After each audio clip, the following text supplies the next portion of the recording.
Hello, it's Pastor Burke from the St. Helena United Methodist Church, and it is now time for our second chapter of the book of Matthew. This is our Lenten devotional series, a spiritual exercise where we read a chapter of Matthew every 2 days for most of Lent, and then the last week of Lent, Holy Week, we'll read a chapter a day to finish up just before Easter. So please join me. We read chapter 2 of the book of Matthew.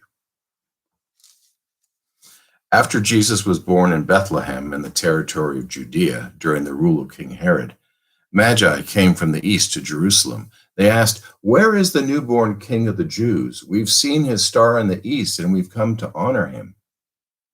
When King Herod heard this, he was troubled, and everyone in Jerusalem was troubled with him. He gathered all the chief priests and the legal experts and asked them where the Christ was to be born. They said, "In Bethlehem of Judea, for this is what the prophet wrote. You, Bethlehem, land of Judah, by no means are you least among the rulers of Judah, because from you will come one who governs, who will shepherd his people, Israel." Then Herod secretly called for the Magi and found out from them the time when the star had first appeared.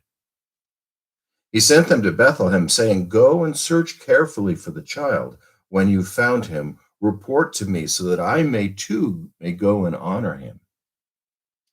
When they heard the king, they went, and look, the star they had seen in the east went ahead of them until it stood over the place where the child was born. When they saw the star, they were filled with joy. They entered the house and saw the child with Mary, his mother. Falling to their knees, they honored him. Then they opened their treasure chests and presented him with gifts of gold, frankincense, and myrrh. Because they were warned in a dream not to return to Herod, they went back to their own country by another road. When the Magi had departed, an angel from the Lord appeared to Joseph in a dream and said, "Get up, go, take the child and his mother and escape to Egypt. Stay there until I tell you, for Herod will soon search for the child in order to kill him."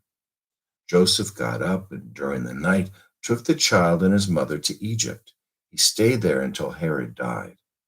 This fulfilled what the Lord had spoken through the prophet, "I have called my son out of Egypt." When Herod knew the Magi had fooled him, he grew very angry.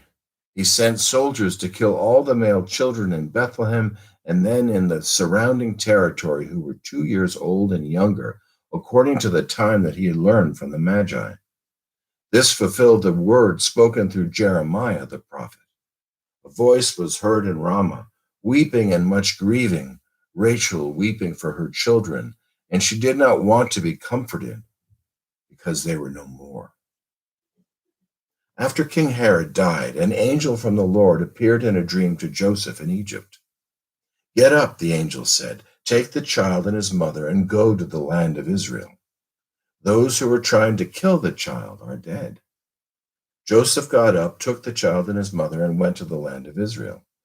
But when he heard that Archelaus ruled over Judea in place of his father Herod, Joseph was afraid to go there. Having been warned in a dream, he went to the area of Galilee.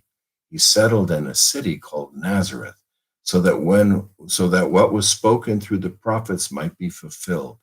He will be called a Nazarene. And that takes us to the end of chapter 2 of Matthew. See you soon. Have a blessed Lent.